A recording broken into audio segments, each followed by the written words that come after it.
आपको क्या लगता है ट्रेडिंग सिर्फ स्ट्रैटेजी इंडिकेटर्स या चार्ट पैटर्न्स का गेम है? मैं आपको आज कुछ ऐसा बताने वाला हूं जो आपका ट्रेडिंग को देखने का नजरिया ही बदल देगा। ट्रेडिंग साइकोलॉजी ही असली जंग का मैदान है। ये गेम डिसिप्लिन, पेशेंस और मेंटल कंट्रोल का है। आपकी ट्रेडिंग स्ट्रैटेजी चाहे कितनी भी परफेक्ट हो, अगर आपकी ट्रेडिंग साइकोलॉजी ठीक नहीं है तो वो काम नहीं करेगी। ये एक ऐसा सच है जिसे कई ट्रेडर्स इग्नोर कर देते हैं। लेकिन जब तक आप अपने माइंड को कंट्रोल करना नहीं सीखते, इमोशंस पे काम नहीं करते, तब तक कोई भी सिस्टम, चाहे वो कितना भी प्रॉफिटेबल हो, आपको कंसिस्टेंट प्रॉफिट नहीं दे सकता। पिछले 8 सालों में मैंने ट्रेडिंग की दुनिया के हर तरीके को देखा है। कुछ ट्रेडर्स मूविंग एवरेजेस के पीछे भाग रहे हैं, कुछ एसआर लेवल्स और इलियट वेव्स को फॉलो करते हैं, और बहुत कुछ। आप बिलीव नहीं करोगे, मैंने ऐसे भी ट्रेडर्स देखे हैं जो एस्ट्रोलॉजी पे ट्रेड करते हैं। मैं ऐसे कुछ लोगों को जानता हूं जो प्लेनेट्स की पोजीशन के बेसिस पे अपने ट्रेड्स डिसाइड करते हैं। पहले मुझे ये सब बकवास लगा, पर जब उन्होंने मुझे अपने डेटा दिखाया, मुझे वो देखकर झटका सा लगा। उस डेटा एक्चुअली एक एज दिख रही थी, एक प्रॉपर स्टैटिस्टिकल एडवांटेज। अब देखो, मुझे नहीं पता कि उसमें एज क्यों थी। ये ट्रेडिंग की विडंबना है। अगर काफी लोग किसी एक चीज को मानते हैं, चाहे वो ग्रह ही क्यों ना हो, तो उस मान्यता की वजह से मार्केट में एक एक्चुअल एज बन जाती है। देखो, मैं ये नहीं कह रहा हूं कि ग्रहों को देखकर ट्रेड करो। मुझे सिर्फ इतना कहना है कि मैंने ट्रेडिंग की दुनिया में बहुत सारी क्रेजी चीजें देखी हैं, और उनमें से कुछ चीजें एक्चुअली में काम भी करती हैं। और ये काम इसलिए नहीं करती क्योंकि वो ग्रहों या आरएसआई, एमएसीडी या किसी स्पेशल इंडिकेटर पर बेस्ड होती हैं। वो काम इसलिए करती हैं क्योंकि ट्रेडर्स अपने सिस्टम को रिलीजियसली, बिना फेल, कंसिस्टेंटली फॉलो करते हैं। ट्रेडिंग के 3 मेन कंपोनेंट्स होते हैं। कुछ लोग बोलते हैं कि 4 या 5 भी हो सकते हैं, लेकिन जब मैं ट्रेडिंग को सिंप्लीफाई करता हूं तो मुझे हमेशा ये 3 पिलर्स सबसे इंपॉर्टेंट लगते हैं। Technical analysis, risk management, trading psychology, जिसे हम सबसे ज़्यादा इग्नोर करते हैं। देखिए, टेक्निकल एनालिसिस करके हम एंट्रीज ढूंढते हैं, but entry is the least important part of the trade. हाँ, आपने सही सुना। मैंने कहा कि हम कहाँ एंट्री करते हैं, इसका इंपॉर्टेंस ट्रेडिंग में बहुत कम है। एग्जिट बहुत इंपॉर्टेंट होता है। इस टॉपिक पे मैंने एक वीडियो बनाया है, उसका मैंने नीचे डिस्क्रिप्शन में डाला है। आप इस वीडियो के बाद में इसे चेक कर सकते हो। सेकंड मोस्ट इंपॉर्टेंट है आपका ट्रेड मैनेजमेंट। इससे डिसाइड होता है आप कहाँ प्रॉफिट बुक करोगे, लॉस कहाँ बुक करोगे, पोजीशन साइज क्या होगी।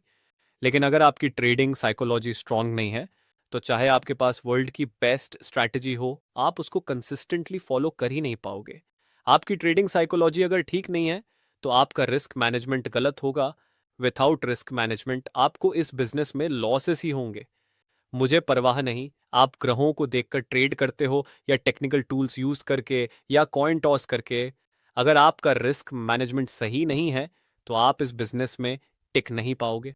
सपोज करो, एक ट्रेडर के पास एक अच्छा बैक टेस्टेड प्रॉफिटेबल सिस्टम है, और वो उसे आपको देता है।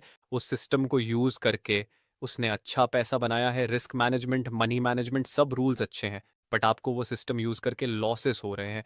दोस्तों, सोचो ऐसा क्यों हुआ? सिस्टम, स्ट्रैटेजी सेम, फिर भी एक बंदा प्रॉफिट में, एक लॉस में क्यों? चलो मैं आपको बताता हूं। अगर आप किसी को अपनी ट्रेडिंग स्ट्रैटेजी दे देते हो, लेकिन उसकी पर्सनालिटी आपकी पर्सनालिटी से टोटली डिफरेंट है, जैसे कि वो बंदा रिस्क कम लेता है और आपका सिस्टम हाई रिस्क लेता है, तो वो बंदा उस स्ट्रैटेजी को फॉलो नहीं कर पाएगा। सिस्टम चाहे कितना भी प्रॉफिटेबल हो, वो उसको एग्जीक्यूट नहीं कर सकता। यही सबसे बड़ा रीजन है ट्रेडर्स की फेल्योर का। सिस्टम से मेरा मतलब है आपका ए प्री डिफाइंड प्लान, जिसे हम स्ट्रैटेजी भी बोलते हैं। हर ट्रेडर को अपनी पर्सनालिटी के हिसाब से अपना सिस्टम, स्ट्रैटेजी सिलेक्ट करना चाहिए या बनाना चाहिए। सिस्टम या स्ट्रैटेजी फॉलो करने के लिए स्ट्रैटेजी होनी भी तो चाहिए। हम में से बहुत सारे लोगों के पास तो एक फिक्स स्ट्रैटेजी भी नहीं है।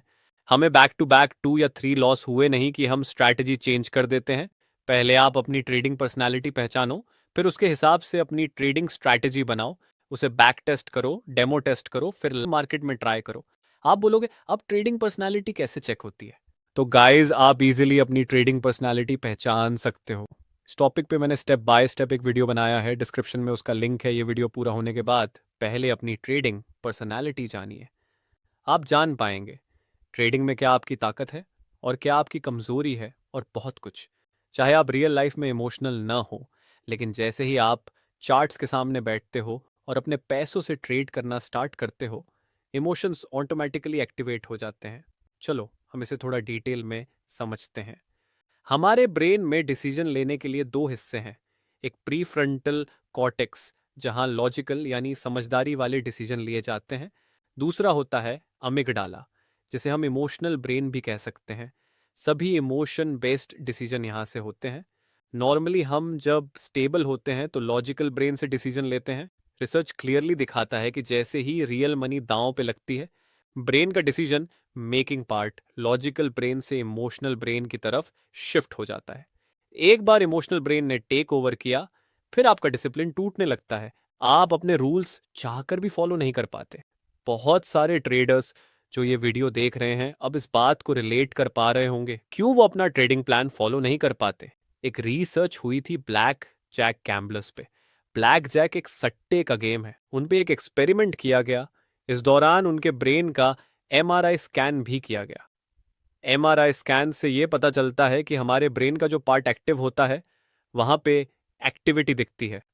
पहले उनको बिना पैसों के खेलने के लिए कहा गया, फिर उनको कुछ पैसे दिए गए और फिर से खेलने के लिए। एक बहुत इंटरेस्टिंग चीज देखी गई। जब वो बिना पैसों के खेल रहे थे तो एमआरआई स्कैन पे पता चला कि उनका ब्रेन का logical part prefrontal cortex fully active था। जैसे ही उनको खेलने के लिए पैसा दिया गया, अचानक उनके ब्रेन का लॉजिकल पार्ट इनएक्टिव हो गया और इमोशनल ब्रेन में एक्टिविटी शुरू हो गई। सोचो, ये उनका अपना पैसा नहीं था, उन्हें सिर्फ गेम खेलने के लिए दिया गया था। फिर भी उनका ब्रेन ऐसे रिएक्ट कर रहा था जैसे वो किसी खतरे में हो। मेरे प्यारे ट्रेडर दोस्तों, तुम्हें लगता है तुम लॉजिकल थिंकिंग कर रहे हो, लेकिन असलियत में तुम अपने दिमाग के गलत हिस्से से डिसीजन ले रहे हो। यही सबसे बड़ा रीजन है कि इस इंडस्ट्री में फेल रेट इतना हाई है। मैं अब आपको एक कंसेप्ट बताने वाला हूं। आपको ये थोड़ा अजीब लगेगा, जिसका नाम है illusion of free will. Basically ये कंसेप्ट ऐसा कहता है कि जब भी हम कोई कॉम्प्लेक्स डिसीजन लेते हैं तो आपके दिमाग को उस डिसीजन के मेंटली प्रिपेयर होने में लगभग 3 से 5 सेकंड्स लगते हैं। ये साइंटिफिकली प्रूव्ड है, एमआरआई से मापा गया है। लेकिन ट्विस्ट ये है कि हमारा ब्रेन इस टाइम से पहले ही कॉम्प्लेक्स डिसीजन ले चुका होता है। तो साइंटिस्ट्स ने यह सवाल उठाया, ये कैसे संभव है? दिमाग को सोचने का टाइम भी मिला नहीं, फिर भी दिमाग डिसीजन कैसे ले लेता है? इसका जवाब था प्रोग्राम्स। हम सब चलते फिरते प्रोग्राम्स हैं। हमारे दिमाग में प्री सेट मेंटल प्रोग्राम्स होते हैं और दिमाग का काम ही ये है, वो प्रोग्राम्स लिखता है, स्टोर करता है और बिना कॉन्शियसली सोचे एग्जीक्यूट करता है। सैम हैरिस एक फेमस न्यूरो साइंटिस्ट हैं।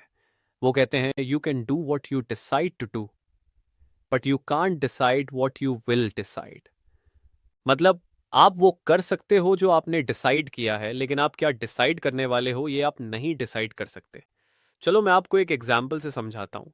हम सब ने अपनी लाइफ में जब पहली बार एक गर्म तवे को या किसी गर्म चीज को टच किया तो हमारा हाथ जला और हमने तुरंत अपना हाथ पीछे खींच लिया और तुम्हारे ब्रेन ने तुरंत एक प्रोग्राम लिख दिया।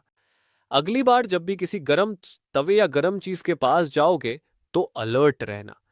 उसके बाद जब भी आपने अपनी लाइफ में गलती से बोलो या समझदारी से किसी गर्म चीज को हाथ लगाया, तुरंत आपने अपना हाथ पीछे खींच लिया।